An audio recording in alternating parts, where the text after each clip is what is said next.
So this is the wide receiver portion of this podcast where we talk about two complete studs, by the way, complete dogs this year. Darnell Mooney, my comeback player of the year. He's getting my vote for sure. There's no one else that can compare to Darnell Mooney in his Undertaker-like rise this season as he just become a top 10 wide receiver out of nowhere. This is what happens when you get out of the Justin Fields business. You become good again. Except unless you're DJ Moore. Yes. So honestly, Darnell Mooney is honestly who we thought Kyle Pitts was going to be. Like, oh, finally Kyle Pitts as a quarterback. No, it should have been, oh, Darnell Mooney finally as a quarterback because Darnell Mooney showed that he's really good 2-3 years ago before Justin Fields. And then we have Courtland Sutton, who we thought would be a downgrade this season because of Bo Nix, which has been the total opposite. Courtland Sutton's been boosted up this season. So this is two guys that you probably did. Well, you drafted Sutton. Everyone drafted Sutton. Nobody drafted Mooney.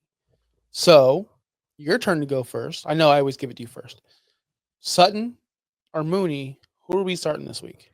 We're talking about wide receiver 8 versus wide receiver 16. We never talk about guys that are this high in the standings, but it's because they're so low in the rankings each week that if you looked at your roster and just at a glance and were like, Sutton or Mooney, and you had no idea, you wouldn't realize that these guys are both performing so well that, again, Darnell Mooney is a wide receiver 8. Mm-hmm. Wide receiver 8. That is clutch. And who are we missing out this week again? Malik Neighbors, Marvin Harrison Jr. Well, Kate Otten doesn't really count because he's a tight end, but Mike Evans is coming back soon.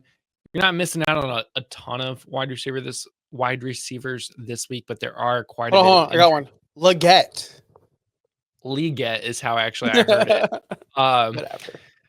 But injury wise, we're looking at Devonta Smith is questionable, Amari Cooper is questionable, Devontae Adams is questionable, T. Higgins is day to day with this quad injury. Chris Olave is out. Keon Coleman's out. Like, we're missing a lot of wide receivers to injury. So this automatically, honestly, this boosts them both up to wide receiver 1 status. But you're not starting them at wide receiver 1. You're starting them at wide receiver 2 or 3 probably. This is the matchup going against each other too. That's the tough part. I want to say Darnell Mooney specifically because Denver is going to be using Patrick Surtain probably to lock down Drake London, but that secondary for Denver is so good. I want to lean towards Courtland Sutton. They're both getting so many targets. I know I'm just talking in circles at the moment, but I think I'm going Courtland Sutton, final answer. I hate myself. It's fine. It's fine. So Denver's giving up the third best against the wide receivers, only 21 points to wide receivers this season. They have been shutting down every wide receiver. So that being said, I'm just going to go off right off. I don't need to list anything else, but I will. I'm going Courtland Sutton versus Atlanta because Atlanta does give up the booty. They're the ninth worst against the wide receiver, 28.6. They are in high-scoring games. They do give up a lot of points on the defensive side of the ball. Although Mooney, which you probably didn't know this, 7th in targets overall in the whole NFL. 7th overall in targets. That's bananas. 6th in receiving yards. Now you're going, what's going on with Drake London? Like, why is London having a down year? We thought London was going to be awesome. Check your sheets, bro. London's the wide receiver 4 this season. Atlanta has 2 top 8 wide receivers for fantasy. Thank you, Kirk. What a difference can make. Pitts, when are you going to step up, Pitts? When's it your turn? Because we're tired of it.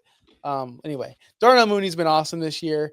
You can't go wrong with Darnell Mooney. You're probably going to start him anyway because you have to, because of all the injuries and because of the bye weeks. But that being said, if you have this situation specifically, we're going Courtland Sutton here. He's a wide receiver 4 in the past 3 weeks, averaging 19.8 fantasy points. Again, he's a wide receiver 4 overall with no injuries, no bye weeks, no qualifiers. He's been on fire the last 4 weeks ever since Bo Nix decided that he's good at football. Like, Bo Nix woke up one day and said, you know what? I'm going to be really good. And then Courtland Sutton kind of like took advantage of that and has showed out. Sutton's 3rd in red zone targets overall and 3rd in deep targets. Deep targets. When we think Courtland Sutton, we don't think deep balls. But he's getting a ton of them down the field because of Bo Nix, because of this offense. I am turning all the way to Courtland Sutton. Not even thinking about Darnell Mooney, even though Mooney's been overall better on the season. Just a matchup decision for me. Denver's going to shut them down. I think Kirk Cousins is going to struggle. I do think Atlanta wins this, or Atlanta. I think Denver wins this game, and I think it's because of Courtland Sutton and Bo Nix.